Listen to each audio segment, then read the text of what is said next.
So it's all for play for still. I think so. Do you want to bet against us?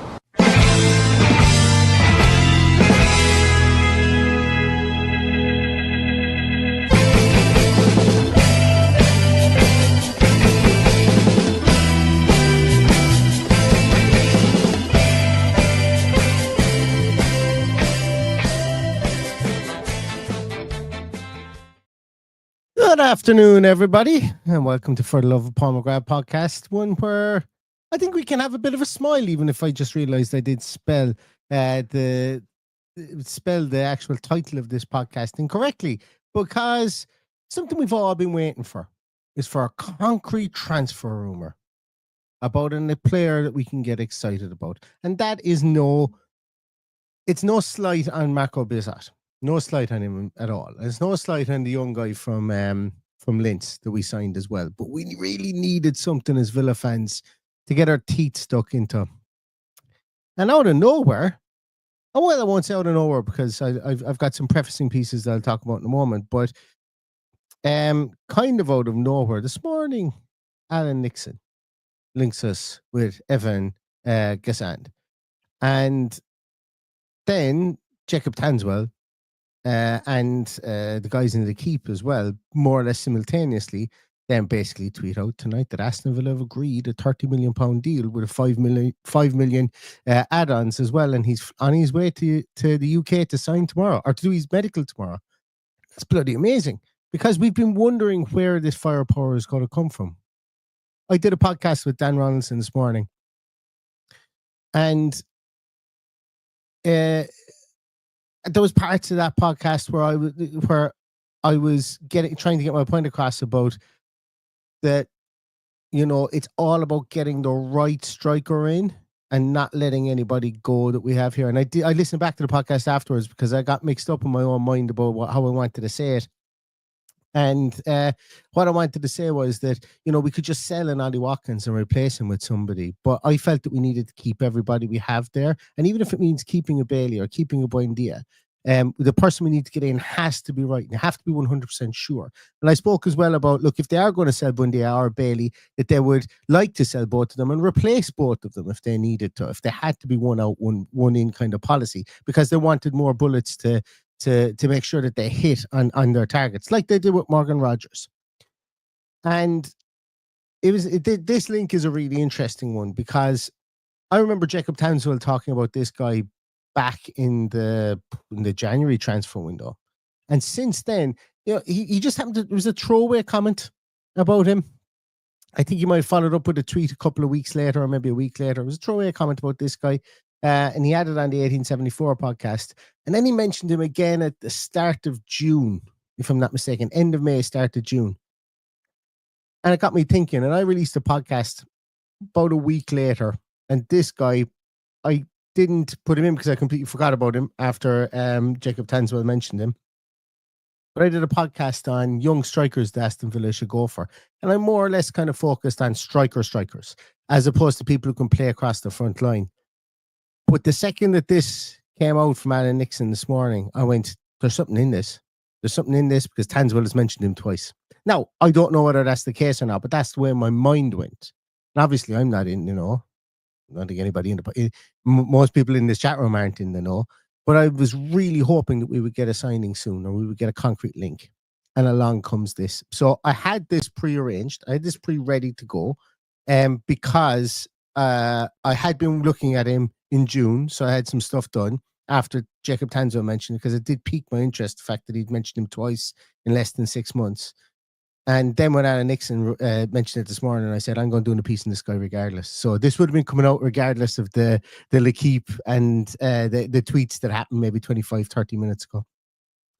And he's an interesting, very, very interesting transfer, because he's somebody that's been kind of been brought along and has a nice career arc. So for those of you who don't know about him, and I'll be honest with you, I wasn't overly familiar with him until Jacob mentioned him at the start of or at the end of January. But let me bring up some of my notes on him here, guys. I had them off, but they don't seem to want to. There they are. So I want to bring him up here so that I don't misconstrue. So basically, he's a 24-year-old Ivorian striker. Obviously plays for Nice as well. He progressed through Nice's youth system and had a very successful loan spell at Lausanne in Switzerland. I'm not going to say he's a late developer because he had that loan spell at 19 in the Swiss Super League. He scored 7 goals, 5 assists in that loan period, and he played over 2,000 minutes. So he played really well then, but he comes back to Nice. He kind of struggles for minutes when he comes back. Only gets 438 minutes as a 20-year-old in the 2021-22 season. Goes on loan again to Nantes, scores 3 goals, has 2 assists in the 22-23 season. But it's when he comes back from that loan at Nantes that he comes back and he starts to play for Nice, starts to play a small bit more, gets 1,500 minutes last season as a 22-year-old and scores 6 goals. And then as his real breakout season this year. He has a career arc or trajectory. I'm not going to say it's like Morgan Rogers, but he's been managed in a way whereby they've allowed him to come along at his own pace. Nice have. And Villa look to have pounced on that, because 12 goals, 8 assists last year is an outlier season for him. Like, that's the most. He's like 20 goal contributions is the most that he had, and that's obviously in domestic leagues all last season. But 13 and 8 in 13 and 9. Sorry, I'm just looking at here. 13 and 9 in all competitions last year. But the reason that I think Villa are excited about this guy, or the reason Villa wanted to pounce for this guy as well, is because when you look at him, it's the intangibles, the way that he manipulates the ball, the way that he actually, and this is stupid to say this, but the way he plays football is very Unai Emery-like. It's very. I was afraid that Aston Villa were going to go for I would have been excited, but I was also afraid that Aston Villa would go for maybe a massive trait guy. So somebody who was really good at dribbling the ball. Somebody was really good at crossing the ball, or somebody was really good at cutting in. The players we were linked to previously, Jesus Rodriguez, all those guys, they were younger, lightning fast guys. And I thought Villa had their heart set on somebody like that. And then when they were linked to this guy, and when this guy, the tweet comes up, I went, that's actually a really smart link for Aston Villa. But the fact that he can play across that forward line, can play as a striker if needed, mostly comes off that right-hand side, but can come off that left-hand side as well. And has a bit of versatility to his game. He's 6'1" as well, and I think that that's on the conservative side. I don't know whether he's much taller than that, but he looks every inch of 6'1" when you see him play. He's just gone 24, as I mentioned, and what he does really is he really excels in and I know I'm going to use the football parlance that drives some people mad, but the half spaces exist in the football field. They just do. They just do. So that's where he excels. Like, he likes to play that inside forward role. He likes to come essentially take it into the half space. He's brilliant at running in behind defenders as well. So I could see this guy playing on that left-hand side or on that right-hand side easily. I know everybody here will be like me and will want him to play on that right-hand side, get Morgan Rogers over that left-hand side, see what happens then at that number 10 position. I know I mentioned that he's an inside forward. The fact that could he play as that 10? I wouldn't be playing him there. I'd like to see him playing out a bit further. He's a lot more technical when he has that ball coming in off the wings. And he's a very, very, how would I say it? He's very light-footed when he's running. And what I mean by that is he's got that kind of, and again, I'm not equating him. I'm not saying he's like Thierry Henry, but you know the way Thierry Henry would he was like somebody who moved around the field. You didn't know he was behind you. You couldn't hear him running. He's got that same kind of languid kind of go about him. This guy does. And he does ghost in behind players, and he does ghost in and get across players. And he's 6'1". So if he gets his arm across you and he's running and he's got 2 or 3 steps in you ain't wrestling him back, So his off the ball movement is really good, as I said, with regards to running him behind. And he's an intelligent mover of the ball and mover without the ball as well. So and the reason I'm saying that and saying that specifically is because he's been allowed to come along at his own pace. 24 years of age, just had his breakout season. I'm okay with that based on everything I've read, everything I've looked at, everyone that I've spoken to. he was brought along at his own pace. And I think the football world needs to learn to do that more often. And hopefully we are the beneficiaries of this, and he can move up to the Premier League and hit the ground running seamlessly. And if you know what, I would say that if Unai Emery and Monchi's scouting is anything to go by so far with regards to the forward players that we've been linked to or have actually signed, it's fair to say that every single one of them, I'm trying to think, has there been somebody that hasn't? I'm going to say 90% of them have hit the ground running. Marco Asensio hit the ground running. Marcus Rashford hit the ground running. John Duran hit the ground running. So I think that it's fair to say that they do quite a lot of work into this type of player. And the fact he can play across that forward line is a smart bit of business. It's a smart bit of business from Aston Villa, because, you know, once again, pigeonholing him. And you're going to get media will be talking about, does this spell the end of X player or Y player or whatever? It probably spells the end for Leon Bailey or Emi Buendia or somebody like that. That's why I'd say this will spell the end. I'm not sure that this is going to be by Jacob Ramsey. It's certainly not going to be by Ollie Watkins. I would be absolutely blown away with a feather if that was the case. But I think that this is buying somebody that can play across that probably signals the end of Leon Bailey that can only play on the right, or an Emi Buendia who can probably only play in that number 10 role. Yeah, so let's take a little look. I'm just reading down through my own notes here. I've got actually lots of notes in this guy as well. Here, yeah. So with regards to finishing, so I spoke about him there and his movement. You know, he's a very diverse finisher. Got a good range of finishes to him. You know, when you watch him, and if you pick that up on YouTube, if you watch him, there's no mastery to anything like that. You know, you'll see him. He's a confident striker of the ball. He's got a very shot selection. Sorry, stutter came in there. Various shot selection there. You know, whether it's coming off the left hand side, coming off the right hand side as well. But what I will say is that he's neither a traditional striker or that typical winger. So that is something that is, I suppose, he's been kind of dual trained to be winger / striker. And that kind of reminds me of how Ollie Watkins was when he came to Aston Villa. Obviously, this guy doesn't have the goal scoring numbers behind him, but Watkins was a winger that was trained to play up top and so on. And I think that this guy probably shares the same attributes: winger, trained to play up top, probably has more of a striker's instinct, I think, than starting off than probably Watkins had. But we'll take a look at some of his numbers in a moment and discuss those as well. But he's a big, strong boy, good upper body strength, good lower body strength as well. He's able to hold up play on the wings as well, which I think is going to be interesting. I think Villa are going to try and do that more when they swap play.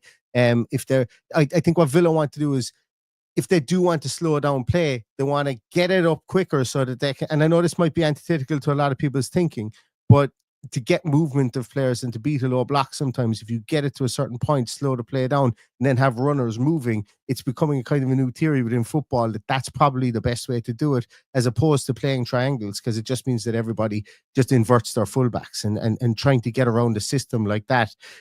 So the fact that he can hold up play, maybe is able to do that in wider positions, and I'm not saying out by the sideline or anything like that, but maybe you could have the ball come into him in those half spaces, hold the play up for an Ian Matson that's overlapping if he's playing on the left, or maybe you've got somebody overlapping on the right, whether it be Andres Garcia, Matty Cash, another new right back that we signed there as well. So that's something to look out for as well. Very well able to ride the challenge. You know, as I say, he's a big, strong boy, so I'm not worried about anything like that, and he's got good balance too. His ball carrying ability is really good.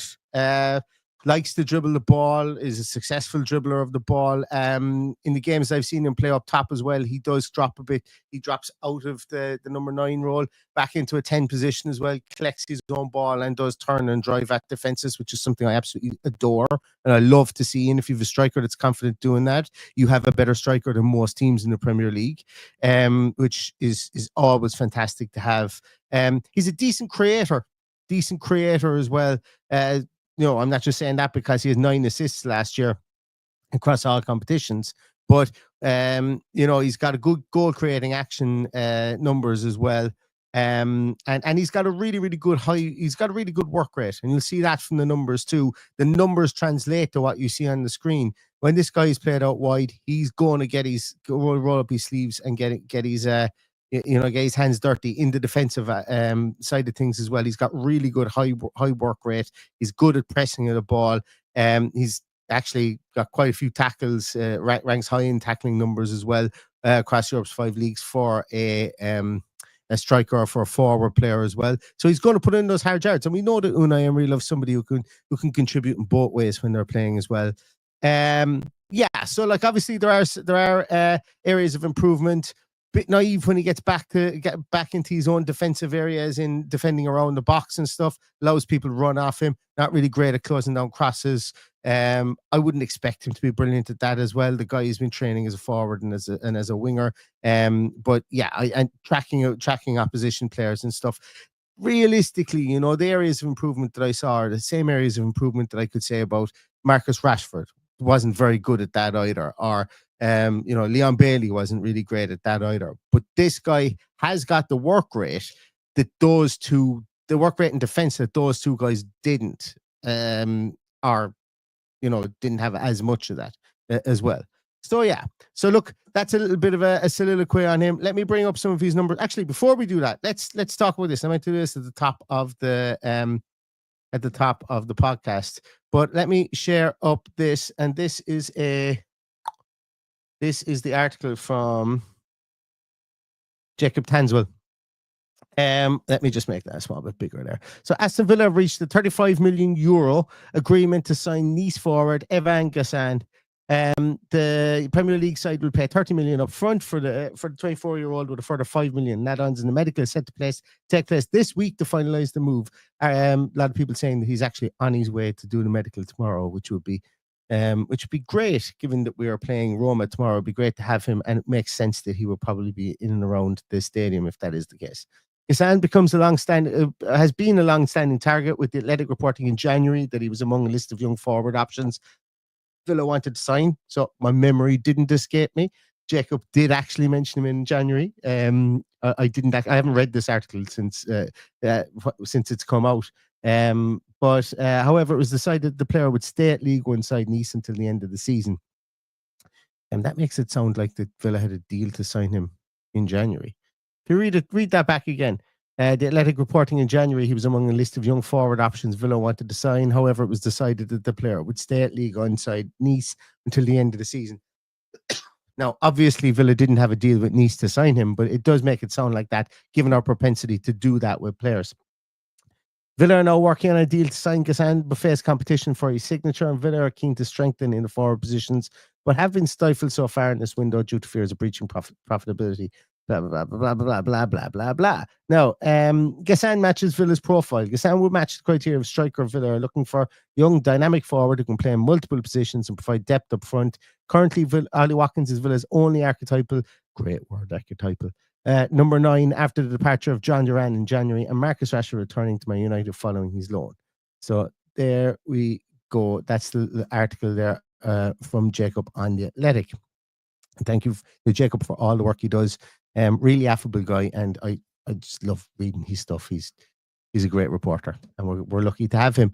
Going to pop up next. Going to pop up the slide deck on Evann Guessand first there. So let's take a little look at him here. So as I said there, he's 6'1". His market value from Transfermarkt is 25 million. Obviously, we've paid 30 million. Looking at his heat map there, you can see predominantly plays on that right hand side and up front, which I'm absolutely fine with. I know people are going to start talking about where does Daniel Malen play? Does this leave him odd man out again? Evann Guessand is probably going to be someone who's going to have to sit and wait to take his chance, and play behind Ollie Watkins, behind Daniel Malen, and wait behind those players, I would imagine. Or he's probably going to be moved over and be in rotation on that left-hand side, which is good. It's a good problem to have. It's a good problem to have. And this guy is, as I say, he's somebody who's going to be coming into a team that is, like, for all we talk about the not strengthening, Aston Villa are a damn good football team currently under Unai Emery. And we are we are an intriguing prospect, for a lot of players, specifically a 24-year-old player, someone who's just gone 24 years of age, who's looking to make his mark in world football. So looking at his numbers here, I think it's very interesting to see here how he stacks up, and I'll come to some of your comments in a moment. I'll open up. I haven't seen any of them there, but we'll come to them in a moment. But looking at how he stacks up here, he's in a very favorable position when he's when you put up his stats as a winger. So the great thing about FBref is sometimes they split players into winger and striker, specifically for players like Evann Guessand. And they did it in this instance here. So all the percentages here are of him are of him playing as a winger. And what we can see here is that he's got some pretty decent numbers. Like, we love Morgan Rogers. His numbers in the areas admittedly, the areas that I think are important, what shots, his shots on target, his shot creating actions, goal creating actions, so on. He's dribbling, he's passing. His numbers are as good, if not better, than Morgan Rogers in 90% of those areas, with the obvious outlier there being his pass attempts. And realistically, the reason for that is this guy was getting on the end of things as opposed to being that creator. He was, and I know that's kind of hypocritical to what I said previously, but he was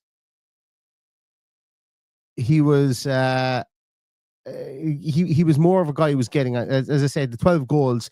I'm trying to say this without sounding like it's a stereotypical person who just looked at the stat sheet, but he was getting on the end of things as opposed to being the person who was turning around and laying people on, even though he did have 8 assists in the league last year. But essentially what I'm trying to get at here, he wasn't the pivot player up top. He wasn't the player that was taking in a lot of balls. He was only getting 21 passes per game, 34 touches per game. So he was very economical with his pass rate, with his touches, and so on. And I like that as well.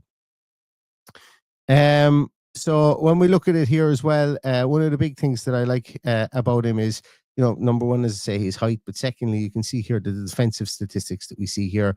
Tackles per 90, dribblers tackled, blocks, all that kind of stuff. They all stack up really well. I don't have the comparison here with Leon Bailey and Morgan Rogers, but he is better than them in the tackles, the dribblers tackled area, and the block area as well. So he's more to say that high work rate does come through here.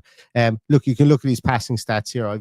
I'm kind of blue in the face from talking about passing stats, specifically when we're talking about wingers and so on, and not ball dominant wingers or wingers that aren't in ball dominant teams as well. Don't let things like his pass attempts and those low passing numbers cloud the judgment with regards to this guy can't pass the ball. Very, very different world. If he was a central midfielder and he had these numbers, I'd be saying this guy can't pass the ball. But he's not. He's a wide player, or he's someone who's playing up top, and you would expect numbers like this. But the big one here is the dribble attempts and the successful dribbles, bringing that ball carrying aspect and ability into the team that we would have lost from Marcus Rashford's point of view, is good news. It is good news. And then when we look at his shot taking ability there, obviously, look, 2.23 shots per 90 is more than any of the two guys you see there, Bailey and Rogers. Shot on target rate of 44.4%. I think we'll all take that, because that is way better than Leon Bailey and better than Morgan Rogers even. Also, when we look at it there, his goal creating actions better than the two boys that we see there, and his shot creating actions also better than the two guys. So as I say, I know it sounds typical when I say he's not the guy that was the creator, but he was able to create, because he wasn't the ball dominant. He wasn't the hog of the ball up top. But when he got it, he was economical, and when he was able to create, and when he was able to score goals as well. And one other thing that I want to bring your attention to there is his average shot distance there being 12.7 yards out from, or meters out from goal. I think that's really interesting as well, because he's another penalty box striker, penalty box finisher, should I say. I think only one of his goals last year came from outside the box. I don't get too hung up on that at all. I genuinely don't care if all his goals were scored from 6 yards out. A goal is a goal. A goal is a goal, and we'll all, we all need them to be scored. But what I do think is that this is something that Unai Emery wants. He wants players to be able to, he wants his strikers or his forward players to be able to get into the box and to score from there. He wants to take the jeopardy out of it. I don't think he's really looking for a Martin Gabs Pedersen that can come in and ping one in the top corner from 35 yards. I know we had John Duran. And John Duran made a living essentially out of that. But they're the rarities and the things that get us up off our seats, yes. But the more conservative approach, I suppose, from having somebody who's a better finisher of the ball within the penalty area is somebody that I think if you were to offer every single manager in the league that, they would take that. And this guy is somebody who is quite adept at getting into the box and finishing, as you can see there, highlighted by the average shot distance. Now let's take a look at him in relation to Ollie Watkins. Once again, taking these numbers as they are, but also with the context that they should be in as well. Also, you can see here that the passing stats and the possession stats and the attacking stats, the percentages have been adjusted because these are in comparison to other forwards within Europe's top 5 leagues. So when we look at him there, he looks pretty good as a striker, and I'm happy for him to play as a striker. I have no problem with that. If he's and can play wide or come on and play 2 up top, absolutely sign me up for it, because this guy does have the ability to do that. One of the things I want to highlight here as well is because it's not shown in the other one, 2 different pieces here. His aerial duels won 43.1% for somebody 6'1". I would be expecting that, but again, gives us that aerial ability. Specifically, if we have someone coming in from the wings that has that aerial ability, is that taller winger, or somebody maybe that is playing up top with Watkins, that's fine. You know, gives him that ability to go play those knock-ons. Watkins is adept at coming onto a ball or getting in behind defenders as well from that point of view. So it just gives us a bit more of an outlet, less that makes us that bit less predictable, kind of like we did. And I know people will say Watkins can't play up top with a striker, and that's a fair comment. We're yet to see it. But when we did bring Duran and Watkins on at the same time, you know, we did see Duran was playing in that more essential striker's role, and Watkins was coming from the left or coming from the right if they did play together. So, you know, we are going to have to find a way to get 2 strikers into our team at some stage. You know, this guy is bringing a skill set that is similar to Ollie Watkins, but also different. And I know that sounds a bit silly. Also, what I want to show here is one of the things, you know, he's still a bit raw. What I mentioned about, when I say raw, I just mean, going back to what I said at the start, that this guy's been brought along at his own pace is evident when you watch him. One of the things that he does need to improve on, and it's difficult. It's going to be difficult to improve him because not every single striker or every single winger will do that. But he does get dispossessed at a decent clip. It does show up on, because his propensity is to take that ball and go and dribble with it, because he does try and do that quite a lot in the game. He does get dispossessed. Now, is it something that would have us tearing our hair out? I don't know, because I don't know what he's going to be like in the Premier League. But I did notice that he was dispossessed when he would take off on runs at times, when he was carrying the ball. And that came through in the 5 games that I watched. I watched games against, I actually wrote them down this time so that I can remember. I watched games against Brest simply because the fixture was nice, Brest. And yes, I am that childish. I watched that. He scored and assisted in that game. He played an absolute blinder. That was our last game of the season. I watched his game against Monaco where they lost, and he actually played as a right winger that day. I think in the game against Brest, he played actually more as that inside forward, probably more as a withdrawn kind of number 10 in that game, which was interesting. But he was absolutely superb in that game too. I watched their game against Saint-Etienne simply because I wanted to watch Lucas Tassin again, and they won 3-1 in that game. He scored a goal there as well. I watched the game against Marseille where they won 2-0. He scored a goal and had an assist in that game too. I plucked these by the names of the teams, by the way, not by not by anything other than that. And the last one then I watched was in the Europa League phase, and he only actually played 22 minutes in this, which was a shame because I should have really gone and watched another game. But they played Rangers, and he didn't start. He came on for the last 22 minutes, and the last 4-1 in that game. So I did fast forward for those last 22 minutes, and they only had really one shot that I can remember in that. But all in all, I wanted to get a better rounded vision of this guy. I wanted to watch that Rangers game to see what he was like against British style football, you know, Scottish, English, British style football. Yeah, I didn't really get a sense for it. So that one was a bit of a waste of time. But what I did get from the other games that he played, specifically the game against Marseille, where they won 2-0, and he had a goal and an assist, was that he had the he had both the fullback when he was playing that game against Marseille. He had the fullback, and then when he went into playing against the centre halves, because he did kind of move up as more kind of traditional number 9, I would say, in that game. He had both of those players on toast. Like, he just had their number. He knew what he was able to do against them, and it looked like a lot of it was coached specifically for that game, if that makes sense. So I'm not going to say the game is scripted for him, but he was given good intel on the players. He was given good briefing on the players, and he had the skill set to unlock them. And it was like he was that he was tasked with doing that because they saw something that he could do that other players in the East team couldn't do, which I thought was really interesting. Once again, could be blowing out my keister regards to that. That might not have been the case at all, but you could see that he was very deliberate in how he was attacking certain players. And I loved that, because I think we need to get that deliberate. I think we need to get almost that robotic at times when we are attacking, specifically against low blocks and specifically against teams that are fancy to beat us. Go out and attack them, like find the third in the defense and go for it every single time, and he did a good job, did a really, really good job of that in that game. I was impressed with it. So that's Evann, Guessand. I'm going to come to some of your comments there, because I have where are we? I have some comments here, guys, that I want to go through. Scotty Taggart says, had a sneaky feeling Grealish would return this summer on loan. Yeah, I think this ends that. I never thought that Jack Grealish was coming back, unfortunately. I just didn't. I would have loved it. It would have been a really, really feel good story.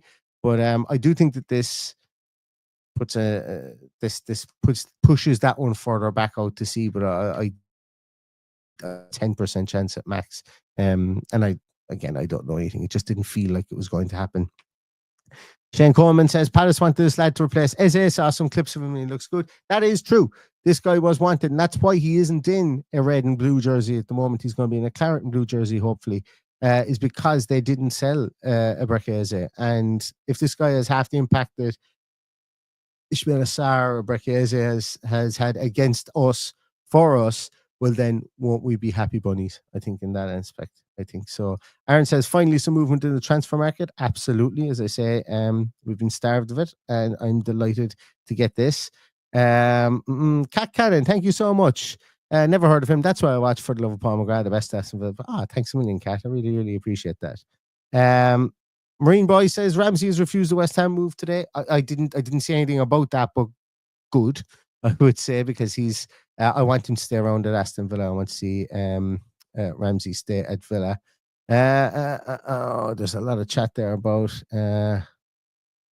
Melty says, great to see we're finally ready to spend, though does 30 million seem a lot when we really need a winger and one or two defenders, or does this suggest an outgoing on the way?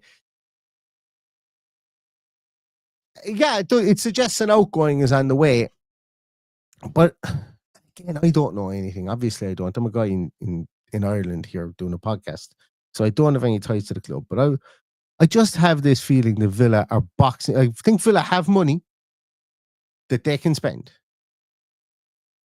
I think they're boxing clever, because I think this is a reduction to the mean with regards to the transfer window. So, like, we don't have the extra cash to go out and spend on players. But I think that there's potentially money in the coffers to get a signing like this for 30 million. Probably means somebody's going out. There was a rumor that we were linked with Hector Fort from Barcelona. 15 million. I think Villa can find 15 million. I think they can move things around in certain areas for 15 million and make something like that happen. So I think they can be judicious in other signings. I always felt that their splash signing was going to be in the striking department.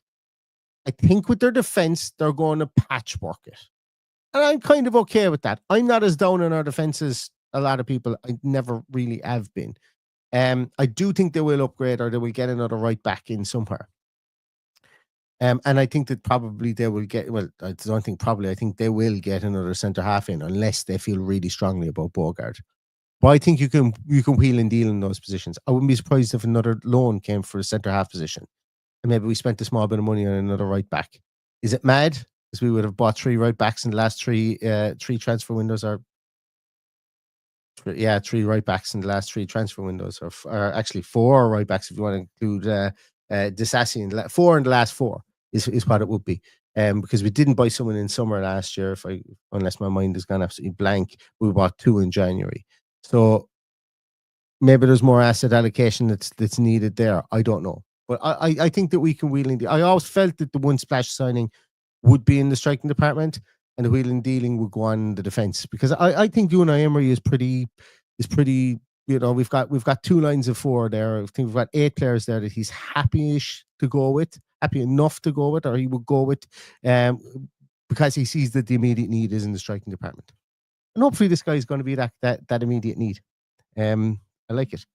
Kevin Genius says, 24-year-old forward, what's not to like? Yeah, well, absolutely. I always come on and I do these, and I've got a positive disposition about players in the main. I've got a positive disposition about players. And I think that's probably the fairest way to look at players. Look, because when a player comes in, this guy, from what I see, is able to play the game of football. Put it that way.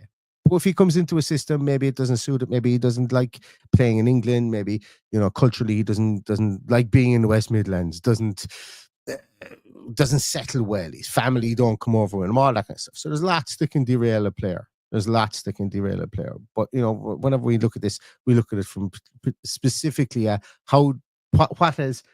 have they seen in him, point of view. And I think I've covered that pretty decently, if I do say so myself, in that one. But you're right. That being 24-year-old and in the striking department is definitely something we need. We needed somebody young, somebody on the up and up to come in there as well. Where are we? Yeah, look, I think that if nothing else, having somebody like this that can play left or right does allow us to move Rodgers out onto that left hand side. I'd be very disappointed if Malin wasn't given the first shot at the right side, because I just think he's done a lot in preseason to suggest that he's the guy that needs to start there. So it will be interesting to see how we stack up. Andy Badger says, reminds me of Adebayor the way he plays. Not wholly a bad shout, Andy. Not wholly a bad shout. Albeit, I think Adebayor had a bit more like, his legs were kind of like a giraffe's legs, a small bit more. I think this guy, like, as in his knees, Adebayor's knees always look too far up his legs. It's a weird observation that I had, but he always kind of looked, his movement looked kind of exaggerated when he did it. This guy's movement isn't as exaggerated as that, but I can get bored. I can get on board with that as a comp, albeit that he isn't as tall as Adebayor, but absolutely I could get on board that he is that I can get bored with him as well. PSK says, be interesting what we do at Redmond, maybe alone, hopefully no option. I think that's a great point. The mind does move to what happens to Zepachino Redmond. I think the fact that he was signed on a free, actually, I don't know where I'm going with that. I was going to say that the fact he was signed on a free means that we're going to keep him, but that doesn't really make any sense. It did in my mind when I was trying to formulate the argument for it, but it really doesn't. So I'm going to backtrack completely on that. And that's the transparency you get here on For the Love of Paul McGrath podcast. I'm not going to plow ahead with a talking point just because it sounded good in my mind. The second just before it leaves my lips, though, you don't often get me rolling back in it before it even leaves my lips. But what I was going to say there with Zepachino Redmond is that I think that the value of a striker like him isn't as immediately obvious as the value of a right back or a left back, or like Aston or Nedeljkovic. So I think that, like, for this guy, Evann Guessand, point in case, bringing a younger player on at their own pace over time will reap rewards, specifically in the striking department.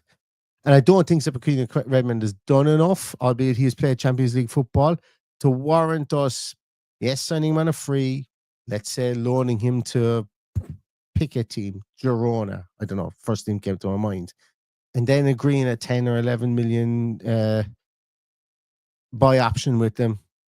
It's brilliant from a pure profit point of view, I would imagine. It's absolutely brilliant. But I wonder, will they use the same approach as they did with John Duran? Bring on a bit slower, try and maybe milk as much money, because strikers do carry money.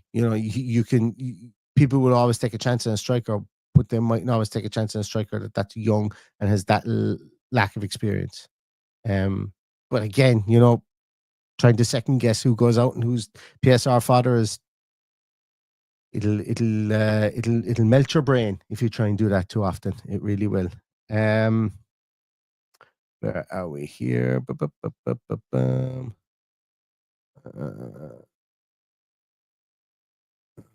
Jesus. Western Ood says, I know it's just a highlights reel, but my God, everything he does has some skill to it. Under Unai's coaching, could be a really good signing. I think I know what you're trying to say there, but I'm the same. I felt that the same. Like there's a deliberateness to his play. Specifically, as I mentioned, the economical nature of lack of touches, lack of passing and stuff like that. When he gets the ball, he's very deliberate with it. When he's moving off the ball, he's very deliberate with his movement, like Henry was. And when he has the ball at his feet, he's very deliberate in what he does. That's why I thought that against that game against Marseille, why he was very much game planned into having a fantastic game, and he executed that game plan brilliantly. Because he is a very deliberate footballer. You can't say that some other players, I don't think Leon Bailey's a very deliberate footballer. I'm sorry, I just keep on going to Bailey and Buendia. I don't think Buendia is a very deliberate footballer. There are people who are reactive footballers. They're very fast twitch footballers and so on. This guy's very deliberate, and I like that. I like it as well. Yeah, as Daniel Hobson says, watch us loan him out to Standard Liège with an option to buy Neil May and Flood. Yeah, I'd be scratching my head anyway for sure, Daniel. I would definitely be scratching my head for sure on that one. I'm going to come down here a small bit. Max Hunter says, looks like a more effective and stronger Bertie T. Mr. Traore, yeah. Look, if we get those important goals that Traore scored in the season that we got Champions League, we get those, well, then I'll be absolutely delighted.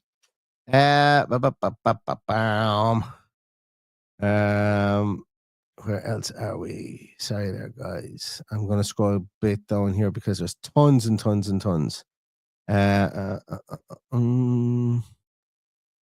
Kerry makes a point here as well about Denzel Dumfries. Denzel Dumfries, so you guys might remember that Nima Tovarelli, that from the Italian football podcast, he's been on this podcast a couple of times. Basically, anytime we have somebody from Italy linked, I've gotten him on. Really good speaker, knows his stuff. And that podcast is also part of the sports social podcast network, like we are. So if you guys want to brush up on your Italian football, go and look at that, the Italian football podcast. But I think that I think the Denzel Dumfries thing is like that there was a purchase option for him for people. There was a whatever what you want to call it. There was a clause in his contract to leave for X amount. I think that expired mid-July. But he had a fantastic end to the season last year. He was, as right backs go, he was up in the box, he was scoring goals. It would have been interesting to see if Unai Emery wanted him. But yeah, as I say, it's a bit of an enigma, but he ain't leaving Inter now. I don't think the 25 million or 30 million, whatever it was, that his transfer clause was, as far as I'm aware, that has expired. From speaking to people in Italian football, but yeah, it doesn't look like he's going to go anywhere from Inter this year, and wants to be part of the Christian Chivu revolution. Revolution doesn't really need to be revolution, but era, should I say, at Inter Milan.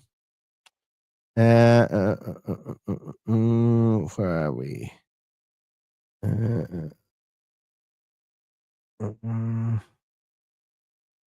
I'm just seeing things like brace yourself, Neil, but as I'm scrolling down through, I'm not getting the context behind them. It's absolutely fine.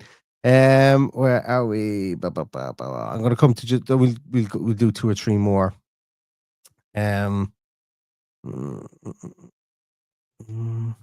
This is an interesting question. I know it's not an Evan Guessand, but here's an interesting question. Same wages, same everything. Would you sell Ramsey to bring in Douglas Luiz?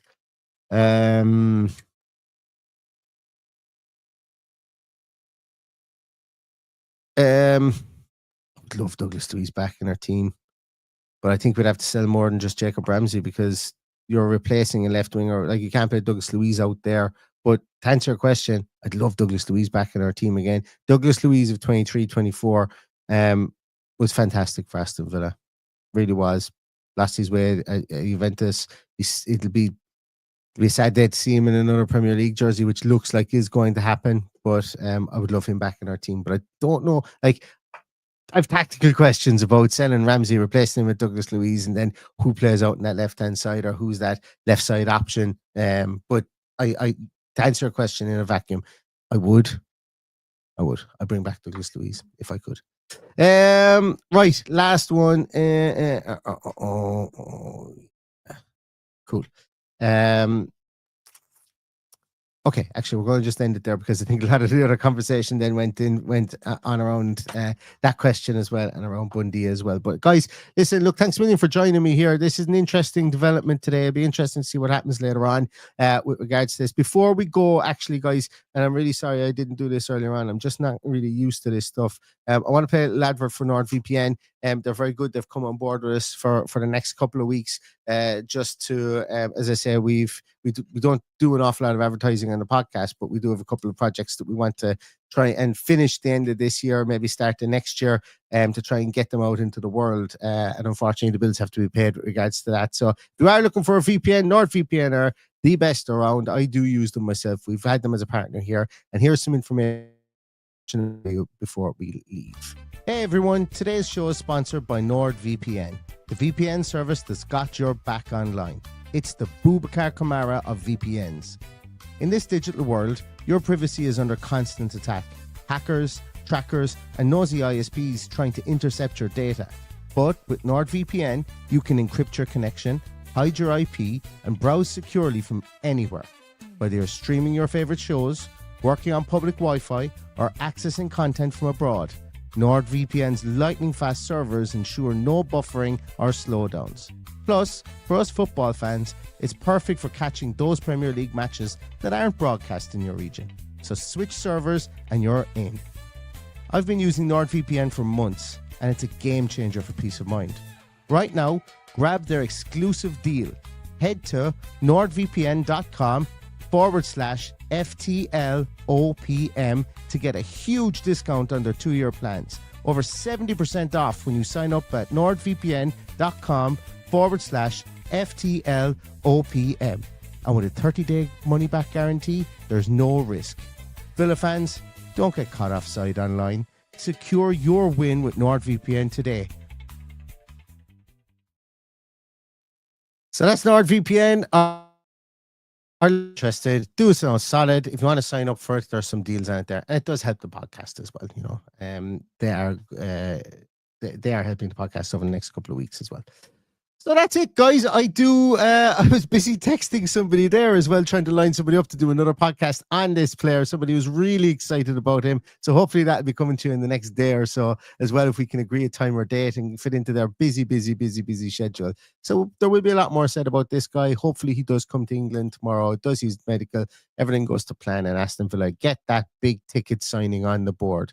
So until then, guys, we will be releasing our Villa AM segment tomorrow. As if you guys are unaware, on the podcast streams, we've been releasing a Villa AM segment, which is all the Villa news in less than in 8 minutes or less is what we try and do it, so that you guys don't have to scour through social media to find that information. If that's something that you'd be interested in, you can find it in all podcast networks. We'll bring it to YouTube if there is an appetite for it, but at the moment it's just on audio only on Apple or on Spotify, and we cover as much Aston Villa news as we possibly can find on the internet in that 8-minute period. So it's a nice bite-sized podcast for you guys if you have a short commute or whatnot. And obviously we will still be bringing you this long form content as well.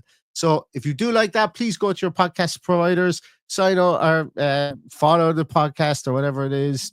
I can't remember what you subscribe to the podcast, whatever there, and leave us a 5-star review and a little written note underneath there. Brilliant for the algorithms and stuff like that. But we will be back with that first thing in the morning. And then if any more news breaks on this tomorrow, we will come back and hopefully I will have my special guest to chat more in depth about a player that they absolutely love in Evann, Guessand. So thank you so much to everybody for your time today. Stay safe, stay healthy, and all that's left to say is up the